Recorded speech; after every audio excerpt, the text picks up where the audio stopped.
Hello guys 25th anniversary celebrations అయితే చూసేయండి. మా అత్తయ్య మా మామయ్య అయితే 25th యానివర్సరీ సెలబ్రేషన్స్ అయితే ధూమ్‌ధామ్‌గా చేద్దామనేసి ఫ్యామిలీ అందరం కలిసి వెళ్తున్నాం అనమాట నల్గొండలో.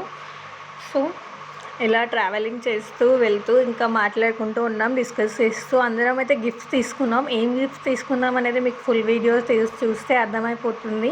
ఇంకా వెళ్ళాక డెకరేషన్ అయితే స్టార్ట్ చేసాం. చూడండి, అందరు కష్టపడి బెలూన్స్ అయితే ఊతున్నారు. చాలా టైం పట్టింది డెకరేషన్ చేయడానికి. అండ్ మేము డెకరేషన్ చేస్తుంటే ఇంకొంతమంది వంటలైతే చేస్తున్నారు. వంట సెక్షన్‌లో కొంతమంది, డెకరేషన్ సెక్షన్‌లో కొంతమంది, ఇలా అందరం వర్క్ అయితే షేర్ చేసుకున్నాము. ఈలోపే ఇంక అందరం రెడీ అయిపోయి కేక్ కటింగ్ అయితే స్టార్ట్ చేసాము. ఆల్రెడీ అప్పటికే 11 అయిపోయిందనమాట. నైట్ మేము ఈవినింగ్ 6:00 స్టార్ట్ అయ్యాం. సో అందరం మంచిగా రెడీ అయిపోయి, జయ అయితే యూకేలో ఉన్నాడనమాట. సో అతనికి వీడియో కాల్ చేసి చూపించాము. అత్తయ్య వాళ్ళ కొడుకు వాళ్ళ ఫ్రెండ్స్ కూడా వచ్చారు. సో సెలబ్రేషన్స్ టైం అనమాట. చాలా హ్యాపీగా ఉన్నారు అందరూ. హ్యాపీ ఫేసెస్ అయితే కనిపిస్తున్నాయి.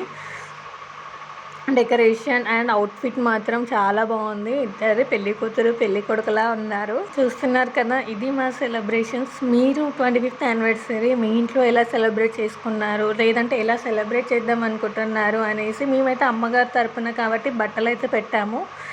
అండ్ మిగతా వాళ్ళంతా గిఫ్ట్స్ తీసుకొని వచ్చారు. అంతా వాళ్ళ నానమ్మ తాతయ్య అందరూ ఆశీర్వదిస్తూ చేస్తున్నారు. అత్తమ్మ వాళ్ళందరూ గిఫ్ట్స్ ఇచ్చారు. సో అన్నీ వీడియోలో కవర్ చేయలేదన్నమాట గిఫ్ట్స్. జయ వాళ్ళ ఫ్రెండ్స్ అండ్ మహేష్ వాళ్ళ ఫ్రెండ్స్ అందరు ఇచ్చారు. స్కూటీ అయితే గిఫ్ట్ ఇచ్చారు జయ. సో స్కూటీ పైన ఒకసారి రైడ్ చేయమంటే రైడ్కి అయితే వెళ్తున్నారు. సో ఇలా ఈ యానివర్సరీ సెలబ్రేషన్స్ అయితే ఎండ్ అయిపోయాయి. తర్వాత మంచిగా ఫుడ్ తినేసి నైట్ అంతా ఎంజాయ్ చేసాం.